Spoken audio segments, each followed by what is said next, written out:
네, 추석 연휴가 시작되는 복된 주일에 또 이렇게 현장에서 또 가정에서 하나님 앞에 예배드리는 우리 성도님들 주님의 이름으로 환영합니다. 오늘 또 우리 이한빛 청년통에서 참 품격 있고 또 은혜로운 콘트라베이스 연주 들었는데요. 노래의 가사처럼 또 이 시간 주님의 사랑에 우리의 영혼이 매이고 기쁨이 충만해져서 이번 추석 명절 정말 행복하고 즐겁게 보내는 은혜가 여러분 모두에게 있으시기를 주님의 이름으로 축복합니다. 그리고 광고에서 들으신 대로 이제 추석 연휴가 마치면요, 그 에스컬레이터 공사가 이제 시작이 될 것입니다. 그간에 저희가 주일이 되면 또 뭐 송구영신 예배나 또 크리스마스 때 보면 이제 아무래도 이제 그 엘리베이터가 2대밖에 없다 보니까 좀 시간이 많이 지연되는 불편함이 있었는데, 이번에 이 공사가 마무리되면 그런 좀 불편함이 많이 해소될 것이다 라고 좀 기대를 하고 있습니다.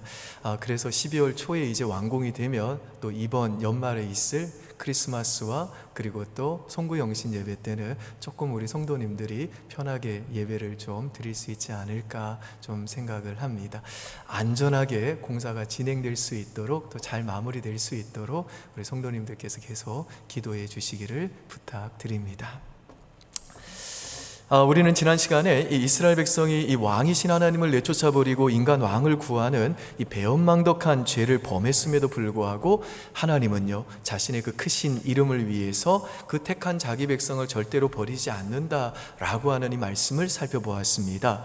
여러분, 그런데 우리가 여기서 한 가지 꼭 짚고 넘어가야 될 게 하나 있습니다. 그게 뭐냐면, 하나님은 자신의 그 백성의 죄악에도 불구하고 절대로 자기 백성을 버리지 않는다라고 하는 이 말이 하나님이 자기 백성의 죄악을 방관하시거나 모른 척 눈 감아 넘어가시는 분이라는 말은 아니라는 것입니다. 오히려 우리 하나님은요, 거룩하시고 죄를 참아보지 못하시는 정결하신 분이시기 때문에 자기 백성일지라도 그 백성의 죄에 대해서는 진노하십니다. 근데 하나님이 자기 백성의 죄에 대해서 진노하시는 방식에는 2가지가 있습니다. 첫 번째, 하나님의 진노 방식은 수동적인 진노 방식입니다. 이건 뭐냐면, 네가 원하는 대로 될지어다 라고 하나님이 말씀하는 겁니다. 그러니까 네가 나보다 사랑하는 게 그것이니 알았다, 그러면 계속 그거 사랑해라, 그거 마음껏 추구해봐라 라고 하나님께서 우리가 고집스럽게 원하는 것을 들어주시고 우리가 가기를 원하는 그 죄악의 길을 그냥 걸어가도록 허락하시는 겁니다. 그래서 우리가 이미 살펴보았습니다만, 이 8장에서 이스라엘 백성이 하나님을 버리고 인간 왕을 구하는 죄악을 행했을 때 하나님이 뭐라고 하셨죠? 앞으로 세워지게 되는 그 왕들은 두고두고 너희들의 고통의 원인이 될 것이다, 그리고 너희와 너희의 자녀들은 그 왕의 노예가 될 것이다 라고 어루고 달래고 설득하고 경고하셨습니다. 하지만 그럼에도 불구하고 이스라엘 백성이 끝까지 왕을 구하니까 하나님은요, 결국 그들이 요구하는 대로 사울이라고 하는 왕을 세워주셨습니다. 그런데 이게 바로 자기 백성의 그 죄악된 마음의 그 원대로 행하도록 그냥 내버려 두시는 하나님의 진노의 수동적인 방식이라는 겁니다. 우리도 왜 그럴 때 있잖아요. 자식이 너무너무 말을 안 들으면 엄마가 그래, 네 마음대로 해라 라고 할 때가 있는데, 사실은 이게 어마어마하게 두려운 말이잖아요. 마찬가지로 우리도 신앙생활을 하다 보면요, 나도 이제 교회 생활에 좀 얽매이지 않고 한번 내 마음대로 살아보고 싶어가지고 이제 교회 그만 다니자 라고 뭐 주일에도 예배 안 드리고 뭐 골프 치러 다니고 산으로 들러 놀러 다니기로 그렇게 마음 먹으면요, 이게 뭐 갑자기 다리가 부러져 가지고 또 혹은 교통사고가 나가지고 그렇게 하지 못하게 되는 일이 없이 오히려 내 원함대로 사라지더라는 겁니다. 우리 젊은 청년들은요, 야한 동영상 보려고 하는 그 유혹과 치열하게 싸우다가 어느 순간에는요, 어느 밤에는요, 이 유혹을 못 부리치고 아유 됐어, 이제 오늘은 갈 때까지 가보는 거야 라고 마음 먹고 그 인터넷을 클릭하기 시작을 하는데, 그때 하나님이 갑자기 뭐 손가락이 부러지게 하신다거나 갑자기 뭐 정전이 되게 해가지고 음란 사이트를 닫지 않으시더라는 겁니다.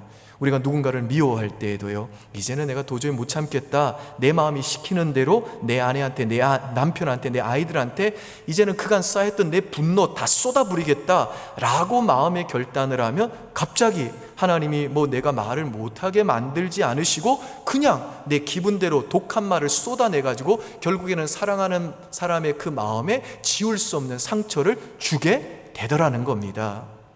여러분, 이렇게 내가 하나님을 떠나 내 마음대로 살고자 결단할 때 내 원대로 그 길을 걸어가도록 그냥 내버려 두고 내가 무척이나 원하는, 하나님이 원치 않는 무언가를 내 삶 속에 이루어지도록 하는 게 하나님의 수동적인 진노입니다. 예컨대 누가복음 15장에서 탕자가 유산을 미리 달라고 하자 그 아버지는요, 그 아들이 그 유산 가지고 방탕한 생활을 할지를 뻔히 다 알면서도 유산을 그냥 내어주잖아요.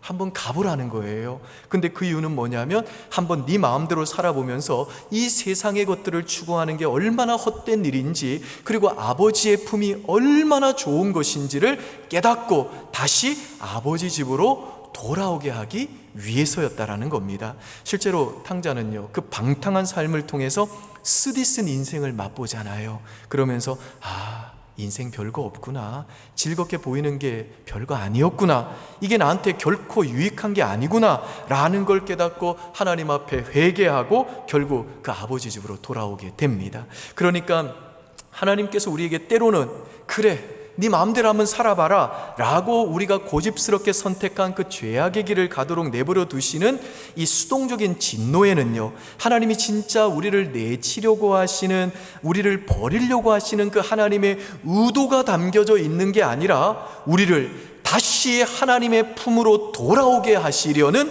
하나님의 그 은혜로운 진심과 본심과 의도가 담겨져 있다라는 겁니다. 그래서 신자는 시간이 가고 신앙이 성숙해질수록 깨닫는 게 하나 있는데, 그게 뭐냐면 내 마음대로 되는 게 다 복은 아니구나, 이걸 깨닫는 겁니다. 그리고 그러면서 신자는 신앙이 깊어지면서 어떤 기도가 자연스럽게 나오냐면, 하나님, 하늘에서 아버지의 뜻이 이루어진 것처럼 그 아버지의 뜻이 제게도 이루어지게 하옵소서 라고 하는 이 주기도가 나오는 겁니다. 그러니까 성숙한 신자는 기도할 때 하나님이 내 아버지니까, 내가 못할 말이 없으니까 하나님, 제 소원이 이겁니다 라고 기도를 자유롭게 하지만, 기도를 하다 보면요, 어느샌가 하나님은 아마도 제가 생각하는 것보다 더 큰 계획을 가지고 있음을 저 믿습니다. 하나님은 제가 나를 사랑하는 것보다 저를 더 사랑하시는 내 아버지신 거, 선하신 내 아버지신 거 저 믿습니다. 그러므로 주님, 나의 원함과 나의 뜻이 아닌 주님의 뜻이 이루어지길 원합니다 라는 이 기도가 터져 나온다라는 겁니다. 그리고 우리 하나님은요, 바로 이 신앙의 성숙한 자리로 우리들이 나아가도록 때로는 우리에게 이 수동적인 방식의 진노를 행해 주신다는 겁니다. 그러므로 사랑하는 우리 은평의 교우 여러분들, 여러분이 지금 혹시라도 기도를 전혀 하지 않는데도, 말씀을 가까이 하지 않는데도, 예배를 이전과는 다르게 더 소홀히 여기고 가벼이 여기는데도 하나님보다는 이 세상의 즐거움을 추구하고 하나님의 원함보다는 나의 원함을 따라 사는데도 이상하게 내 삶에 아무런 일도 일어나지 않고 여전히 내 삶이 평탄하고 평안하고 오히려 일이 내 뜻대로 더 잘 된다고 생각이 든다면 어쩌면요, 그게 하나님의 진노일 수 있음을 깨닫고 얼른 하나님의 품으로 다시 돌아가는 은혜가 있으시기를 주님의 이름으로 축원드립니다. 두 번째 하나님의 진노의 방식은 능동적 진노 방식입니다. 오늘 본문 우리가 17절에서도 이미 지난주에 살펴본 것처럼 하나님께서는 밀 베는 시기에 때 아닌 이 우레와 비를 내려가지고 농작물을 다 망가뜨리는 재앙을 내리심으로 이스라엘 백성이 이 왕을 구한 것이 큰 죄악인 것을 밝히 알게 해 주셨습니다. 그러니까 하나님의 진노의 이 수동적인 방식은 뭐냐면, 하나님이 자기 백성의 죄악에 대해서 끝까지 돌이키지 않으면 실제로 재앙을 내려가지고 죄를 깨닫게 하시는 겁니다. 그래서 우리 하나님 아버지의 자녀 교육 방식은, 자식을 키우시는 방식은 두 가지인데요. 하나는 자식이 죽어도 말 안 들으니까 네가 한번 네 고집대로 네가 원하는 대로 해봐라 라고 하는 이 수동적인 진노의 방식이고, 때로는요 그것도 정말 안 되면 도저히 안 되겠다 싶어서 매를 들어 자기 자식을 바로잡아 주시려고, 자기 자녀답게 만드시려고 직접 때리시는 능동적인 진노의 방식인 겁니다. 근데 이 하나님의 수동적인 진노 방식과 마찬가지로 자기 백성을 향한 이 하나님의 능동적인 진노 방식에도 뭐가 담겨져 있는가 하면, 내 새끼는 내 이름과 명예를 걸고 내가 끝까지 책임지고 내 자녀답게 만들어가지고 결국에는 내가 저 새하늘과 새 땅까지 실패하지 않고 반드시 끌고 가고야 말겠다라고 하는 우리를 향한 이 하나님의 집요하고 맹렬하고 포기하지 않는 이 무시무시한 사랑과 은혜와 열심이 담겨져 있다라는 것, 우리 성도님들 꼭 기억하시기를 바랍니다. KTF 이 부사장이었던 조소환 씨가 23살의 그 젊은 나이에 군대에서 이 수류탄이 잘못 터져가지고 오른팔을 잃어버립니다. 얼마나 힘들었겠어요. 그 젊은 나이에 병원에 있는데 여자친구가 그 소식을 듣고 급하게 달려옵니다. 아무 말도 못하고 한참 고민하다가 이 조소환 씨가 그 여자친구에게 뭐라고 했냐면, 아직도 나 사랑해? 이렇게 물어봅니다. 아직도 나 사랑해? 그랬더니 이 여자친구가 아무 말도 하지 않고 그냥 고개를 2번 끄덕거립니다. 그리고 이 여자친구가 병원 옆으로 곧바로 이사를 와가지고 매일 아침 저녁으로 와가지고 이 형제의 식사를 이제 챙겨주고 정성을 다해 도와주고 간호를 극진하게 해줍니다. 그런데 어느 날 이 여자친구의 아버지가 온 거예요. 그래서 뭐라고 하냐면, 너 저놈의 아내로 살 건지 내 딸로 살 건지 결정하라고 이렇게 얘기를 합니다. 그러자 그 여자친구가 이제 아버지에게 뭐라고 얘기하냐면, 아버지, 절대 그런 일은 없겠지만 만약 아버지께서 사고가 나서 한쪽 팔을 잃어버렸을 때 어머니가 어떤 태도를 아버지에게 보이기를 원하세요? 한쪽 팔 없는 남자와는 살 수 없다고 하면서 다른 남자와 재혼하기를 원하세요? 아니면 나는 당신의 팔을 사랑한 것이 아니라 당신 자체를 사랑했다고 하면서 곁에 끝까지 있어주길 원하세요? 그 말 듣고 이 아버지가요 아무 말도 못하고 그냥 돌아갔다고 합니다. 그 모습을 지켜보던 이 조소환 씨가 마음속으로 그런 결심을 했다고 그래요. 내가 앞으로는 평생 이 여자를 위해 살자. 내가 이제 이 여자만 위해 살겠다.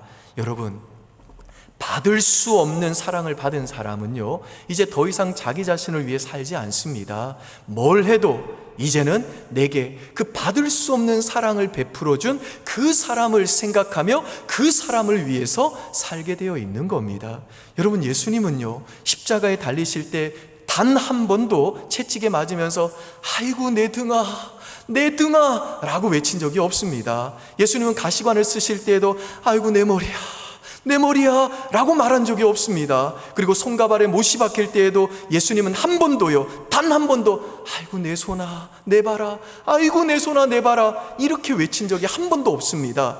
예수님은 정말 도수장에 끌려가는 어린 양처럼 잠잠하게 그 모든 일을 감당하셨습니다. 근데 이제 예수님이 십자가에 달려가지고 우리 죄를 짊어지시고 이제 하나님께 버림받는 그 순간에 감당할 수 없는 고통을 느끼셨는데, 그때 뭐라고 외치셨는가 하면, 나의 하나님 어찌하여 나를 버리셨습니까? 라고 큰 소리로 절규하셨습니다. 그러니까 십자가의 그 모진 육체적인 고통을 다 묵묵하게 참아내신 예수님이시지만, 하나님이 자신을 버리신, 우리 죄 때문에 하나님이 자기를 대신 버리신, 자신에게 하나님이 등 돌리시는 건 예수님이 견딜 수가 없었던 겁니다.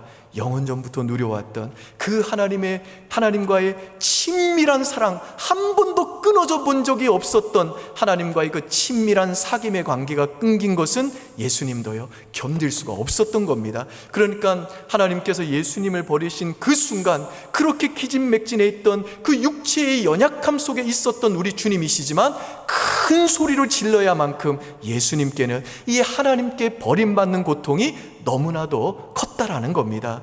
여러분, 왜 성자 예수님께서 십자가에 못 박혀가지고 그 고통스러운 외침을 토해내야 했을까요? 하나님이 왜 그 사랑하는 아들을 그렇게 모질게 버리셔야 했습니까?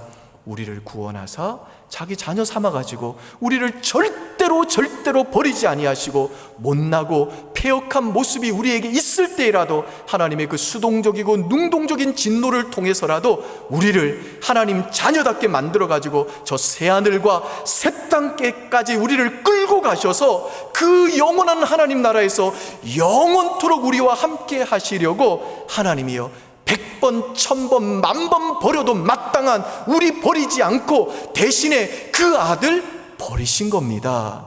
여러분, 저와 여러분들은요, 바로 이 하나님의 무시무시한 사랑을 받는 자들입니다. 믿습니까, 여러분? 아멘.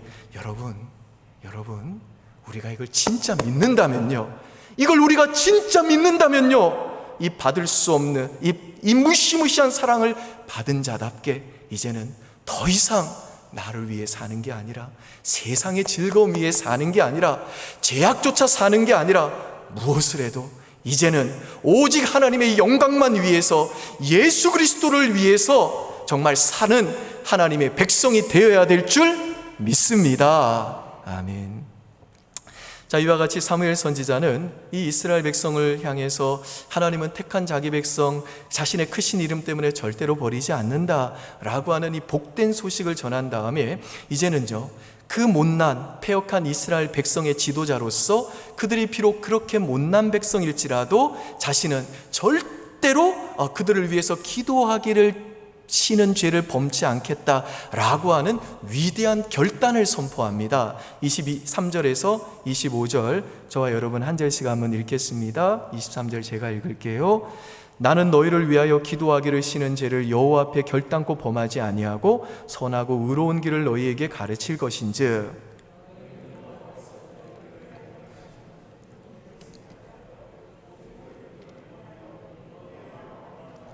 같이 읽습니다. 만일 너희가 여전히 악을 행하면 너희와 너희 왕이 다 멸망하리라. 무슨 말이죠? 이스라엘 백성이 아무리 못나고 패역하다 할지라도 그들이 악에서 떠나 하나님을 경외하고 그들이 마음을 다하여 하나님을 진실하게 섬기도록, 그래서 그들이 악 때문에 망하지 않도록 사무엘이 이들을 위해 기도하는 죄를 결단코 범하지 않겠다라고 지금 선언하고 결단하고 선포하고 있는 겁니다. 여러분, 여러분이 잘 아시는 대로 열왕기하 2장에 보시면요, 이 엘리야 선지자가 이제 하늘로 승천할 때에 엘리야의 그 후계자였던 엘리사는 이 엘리야를 어떻게 불렀는가 하면 내 아버지요, 내 아버지요, 이스라엘의 병거와 마병이요라고 불렀습니다. 그리고 나중에 그 엘리야의 뒤를 이은 엘리사가 죽었을 때에도 그 이스라엘의 왕이었던 요아스 왕이 울면서 엘리사를 향해 뭐라고 했는가 하면 내 아버지요, 내 아버지요, 이스라엘의 병거와 마병이요라고 똑같이 불렀습니다. 그러니까 이스라엘을 그 원수의 공격으로부터 지켜낸 것은요, 군사력이나 경제력이나 외교력이나 정치력이 아니라 엘리야나 엘리사와 같이 철저하게 하나님만 의지하면서 그 이스라엘 백성을 위해 기도했던 바로 그 한 사람이 바로 이스라엘 나라 전체를 원수들로부터 지켜내는 하늘의 병거와 마병 역할을 했다라는 겁니다. 다른 말로 하면 하나님은요, 철저하게 하나님만 의지하여 기도하는 그 한 사람을 자신의 병거와 마병으로 삼아가지고 가정과 교회와 나라를 그 마병과 병거를 통해 악의 세력으로부터 지켜내시고 보호해 주신다라는 겁니다. 사무엘도 이스라엘의 마병과 병거 역할을 했던 이스라엘의 지도자였습니다. 사무엘상 7장 13절 14절 우리가 이미 앞에서 살펴보았습니다만 한번 보시죠. 제가 읽겠습니다. 이에 블레셋 사람들이 굴복하여 다시는 이스라엘 지역 안에 들어오지 못하였으며 여호와의 손이 사무엘이 사는 날 동안에 블레셋 사람을 막으심에, 블레셋 사람들이 이스라엘에게서 빼앗았던 성읍이 에그론부터 가드까지 이스라엘에게 회복되니 이스라엘이 그 사방 지역을 블레셋 사람들의 손에서 도로 찾았고, 또 이스라엘과 아모리 사이에 뭐가 있었다고요? 평화가 있었더라. 무슨 말인가요? 오직 하나님만 의지하고 이스라엘 백성을 위해 하나님 말씀 가르치고 기도했던 이 사무엘은요, 이스라엘 백성의 그 마병과 병거 역할을 했기 때문에 사무엘이 사는 동안에 여호와의 그 손이 그 백성을 위해 결단코 기도를 쉬지 않는 그 사무엘의 기도를 통해 악한 자들로부터 이스라엘을 보호해 주셨다라는 겁니다. 여러분, 이 세상에서 정말 아무런 조건 없이 그냥 너무너무 사랑해가지고 누군가를 위해 정말 죽을 때까지 누군가를 위해 기도하는 죄를 범하지 않겠다고 하면서 끝까지 기도하는 사람이 있다면 그건 아마도 자식을 위해 기도하는 어머니일 겁니다. 그러니까 이스라엘 백성을 위해 지금 기도하는 죄를 짓지 않기로 결단한 이 사무엘은요, 정말 그 어머니의 심정을 가지고 이스라엘 백성을 진심으로 사랑하고 기도했던 지도자였다는 겁니다.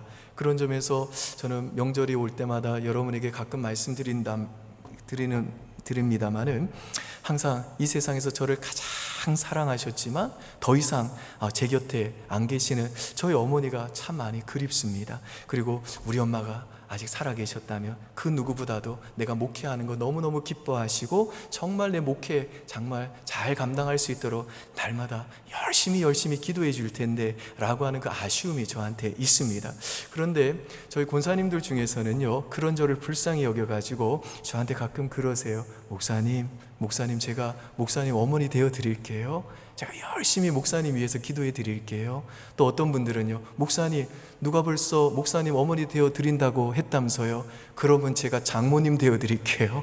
제가 열심히 목사님 위해서 기도할 테니까 힘내십시오. 그렇게 말씀하시는 분들이 계시는데, 그러면 저한테 그게 얼마나 큰 위로와 힘이 되는지 모릅니다.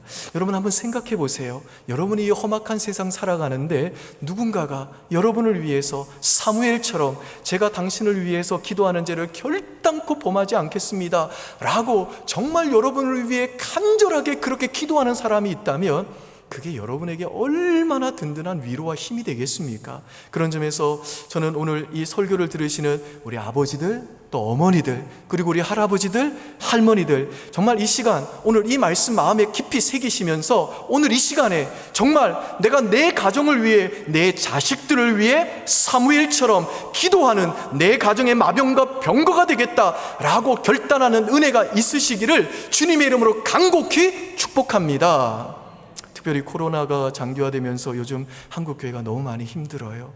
이 코로나가 끝나고 난 다음에도 한국교회가 과연 과거의 이전의 모습으로 돌아갈 수 있을까라고 염려하는 분들도 많습니다. 이런 위기의 때에 교회는요, 정말 사무엘과 같은 기도의 사람이 필요합니다. 그런 점에서 저는 교회를 섬기고 교회를 위해 기도하도록 부름받으신 우리 장로님들, 안수집사님들, 권사님들, 또 집사님들, 모든 우리 은평의 성도님들께 정말 간곡하게 부탁드립니다. 지금도 여러분들이 너무나도 훌륭하게 교회를 잘 섬기고 계셔주고 있습니다마는 하나님이 여러분들을 충성되이 여기셔서 예수 그리스도의 핏값으로 사신 교회 섬기라고 여러분에게 주신 그 직분, 부디 가벼이 여기지 마시고, 부디 소홀히 여기지 마시고, 이렇게 영적으로 위기의 때일수록 여러분이 주께서 피로 사신 이 교회 위에 기도하시는 마병과 병거가 되어주시기를 바랍니다. 특별히 우리 사랑하는 장로님들, 또 우리 사랑하는 안수집사님들, 하나님이 나를 우리 교회의 병거와 마병으로 불러주셨다라고 하는 이 믿음 가지고 금요철학 기도회나 이 MVP 기도회 같은 이 기도 모임에는요, 좀 적극적으로 참여해 주셔가지고 정말 주께서 피로 사신 이 교회, 영적인 위기 가운데 있는 이 교회 위에 힘써 기도해 주시기를 주님의 이름으로 부탁드립니다. 아멘이시죠? 아멘. 여러분의 그 아멘 오늘 하나님이 들으시고, 야, 내가 네 입술에서 그 고백 나올 때까지 기다렸다 라고 기뻐하시는 줄 믿습니다. 여러분, 근데 오늘 저는 이 본문에서 나는 너희를 위해서 기도하기를 쉬는 죄를 여호와 앞에서 결단코 쉬지 않겠다라고 하는 이 사무엘을 보면서 정말 나를 위해 쉬지 않고 하나님께 기도하는 한 분이 생각났습니다. 여러분, 그분이 누구실까요? 예수 그리스도시죠. 로마서 8장 34절 보시겠습니다. 여러분의 한번 있습니다. 시작.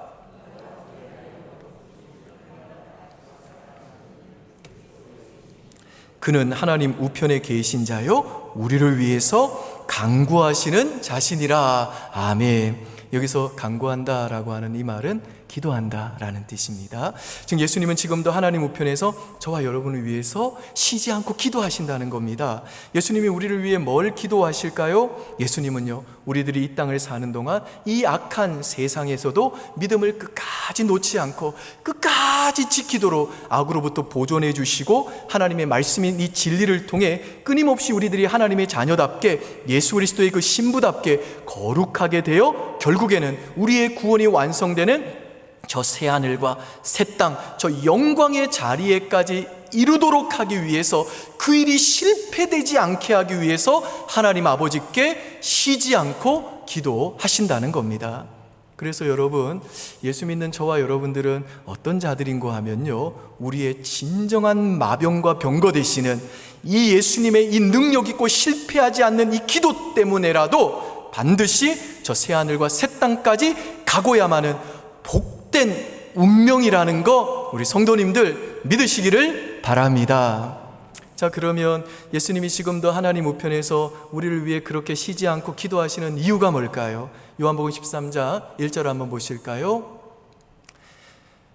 제가 한번 읽습니다. 6월절 전에 예수께서 자기가 세상을 떠나 아버지께로 돌아가실 때가 이룬 줄 아시고 세상에 있는 자기 사람들을 사랑하시되, 같이 읽습니다. 끝까지 사랑하시니라. 아멘.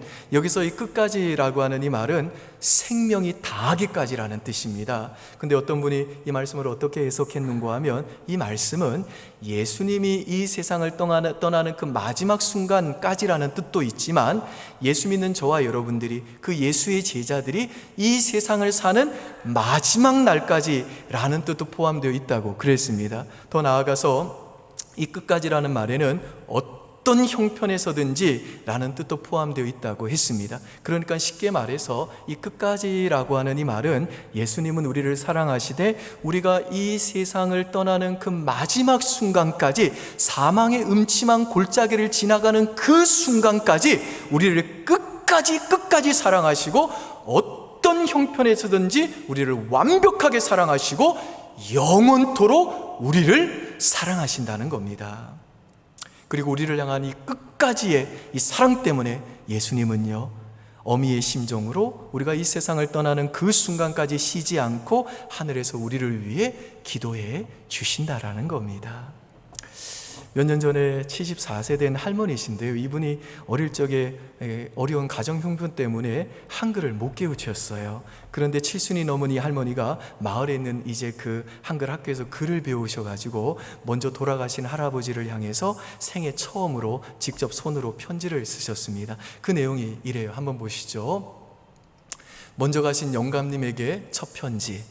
당신이 가신 지도 벌써 한 달이 지났군요. 내가 당신을 끝까지 모시지 못한 것이 정말로 미안하고 죄송합니다. 21살에 당신을 만나 53년 만에 당신을 보내고 나니 너무나도 허전합니다.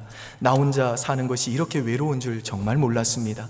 나는 항상 내가 먼저 간다고 그렇게 생각했는데 당신이 먼저 가신 것이 정말 믿을 수 없군요. 내 마음 같으면 당신이 있는데 날마다 가고 싶은데 혼자 갈 수 없어서 일주일마다 자식들이 와야 합니다. 이건 아마도 할머니가 할아버지를 모신 꿀당에 매일 가고 싶은데 자기 혼자는 못 가니까 일주일에 한 번씩 오는 자식들이 와야 갈 수 있다는 그런 말인 것 같아요. 당신이 이해해 주시기 바랍니다. 다음에 만날 때까지 편히 쉬세요. 평소에 못했던 말 지금 합니다. 여보 사랑합니다. 당신의 할망구 이금옥. 이 반백년을 함께 살아온 그 남편을 먼저 떠나보낸 그 할머니가 한 글자 한 글자 마음을 담아서 꾹꾹 눌러 쓴 편지여서 그런지, 이 할머니께서 이 할아버지를 평소에 얼마나 사랑하셨는지 이 할머니의 사랑이 진하게 느껴집니다. 사랑하는 여러분, 여러분 중에 혹시 남편을 먼저 잃으셨습니까? 아내를 먼저 잃으셨나요? 자식을 먼저 보내셨나요? 그런 여러분에게 오늘 주님 말씀하세요. 내가 너를 끝까지 사랑한다. 우리 주님은 여러분이 남모르는 그 골방에서 혼자 슬픔을 싹이며 한숨 짓고 눈물을 흘리며 외롭게 고통스러워하는 그때에도 나는 너를 사랑한다 하십니다. 이게 바로 끝까지 끝까지 사랑하시는 겁니다. 때로는 우리 믿음이 병들 때가 있잖아요. 살다 보면 주님이 기뻐하시지 않는 자리에 가 있을 때도 있습니다. 그러나 여러분, 그때에도 한 가지만큼은 분명히 알아두시기 바랍니다. 그때에도 주님은 여전히 나와 함께 계시면서 나를 향해 이렇게 말씀하십니다. 나는 너를 끝까지 사랑한다. 나이가 들어서 머리는 하얗게 새고 힘은 빠지고 이제 그렇게 사랑하던 사람들도 하나 둘 떠나고 혼자 빈방만 지키면서 자식들 눈치 보며 여생을 살아야 되는 우리 어머니, 우리 아버지들에게도요, 주님이 말씀하십니다. 내가 끝까지 너를 사랑한다. 여러분 혹시 사랑하는 사람에게 버림당하셨습니까? 아니면 실직하셨나요? 이런 일을 당해 마음 뚝 곳이 없을 때에도 주님은요, 내 곁에 조용히 찾아와서 나는 끝까지 너를 사랑한다 말씀하십니다. 부요할 때만 나를 사랑하는 게 아닙니다. 날마다 생계를 걱정해야 하는 그 궁핍함과 얼굴에 웃음이 사라져버린 삭막한 삶으로 우리들이 허덕일 때에도 주님은요, 그런 우리에게 찾아오셔서 그래도 난 널 끝까지 사랑한다 라고 말씀하십니다. 우리가 어떤 때는 도무지 이해할 수 없는 일을 당하기도 하지요. 그렇게 기도도 많이 하고 하나님 말씀대로 살아보려고 애를 쓰는데 하나님은 왜 이런 일을 내게 일어나게 하십니까? 라고 원망할 때도 있습니다. 그런 때에도요, 주님은 또 찾아오셔서 그래도 난 끝까지 너 사랑한다 라고 말씀하십니다. 그리고 주님은요, 바로 이 끝까지의 사랑 때문에 지금도 앞으로도 하늘에서 저와 여러분을 위해 기도하시는 우리 좋으신 구주이심을 우리 성도님들 믿을 수 있기를 바랍니다. 그러므로 사랑하는 우리 은평의 교회 여러분들, 이번 명절 추석에 여러분의 마음이 왠지 모르게 서글프고 외로운 마음으로 휩쓸려 가거나 남몰래 서럽게 외롭게 울지 마시고 사무엘보다 훨씬 더 위대하신 우리 주 예수 그리스도께서 이 끝까지의 사랑을 가지고 여러분을 위해 쉬지 않고 지금도 하나님 우편에서 여러분을 위해 기도하심으로 여러분의 마병과 병거가 되어주심을 믿으시고 강하고 담대하시기를 바랍니다.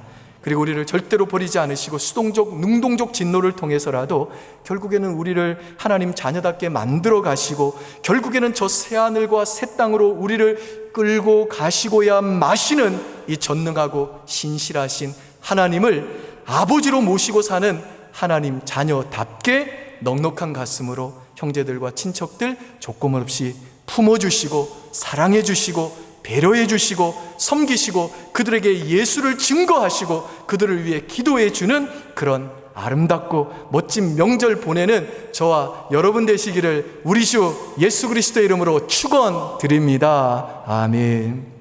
기도하겠습니다. 아버지 하나님, 우리의 못나고 패역함에도 불구하고 여전히 우리가 이렇게 주님을 붙들고 이 예배의 자리를 지키고 믿음의 길 갈 수 있는 것 우리가 잘났기 때문이 아닙니다. 내 믿음을 내가 굳게 붙들었기 때문도 아닙니다. 주님이 때로는 수동적인 진노로, 때로는 능동적인 진노까지라도 사용하셔가지고 끝까지 우리 포기하지 아니하시고 아버지의 그 품이 얼마나 귀한지 깨닫게 하시고 그래서 다시 아버지 품으로 우리를 인도해 주셨기 때문인 줄 믿습니다. 하나님 아버지뿐만 아니라 우리에게 사무엘이 있으면 너무너무 위로가 되겠습니다만 우리에게는 이 사무엘보다 더 위대하신 우리 구주 예수 그리스도가 날마다 우리를 위해 기도하시는 우리의 마병과 병거가 되어주시는 줄 믿습니다. 그러므로 이 하나님과 우리 주 예수 그리스도 믿음으로 우리 사랑하는 성도들이 이번 추석 참으로 그 상황과 형편이 어떠하든지 간에 남몰래 서럽게 울지 않게 하시고 외로운 마음으로 휩쓸려 가지 않게 하시고 강하고 담대할 수 있도록 은혜 내려 주시옵소서. 그리고 그 하나님을 아버지라 부르고 그 예수 그리스도를 구주로 믿는 자답게 형제들과 친척들 품어주게 하시고 조건 없이 사랑하게 하시고 배려하게 하시고 섬기게 하시고 무엇보다 그들에게 이 좋으신 예수님 증거하게 하시고 이들을 위해 부단히 기도하는 멋진 이 추석 아름다운 명절 보낼 수 있도록 우리 모든 은평의 권속들의 심령 가운데 하나님 복을 내려 주시옵소서. 감사드리며 예수님 이름으로 기도합니다. 아멘. 우리 다 함께 자리에서 일어나셔서 하나님께 찬송하시겠습니다.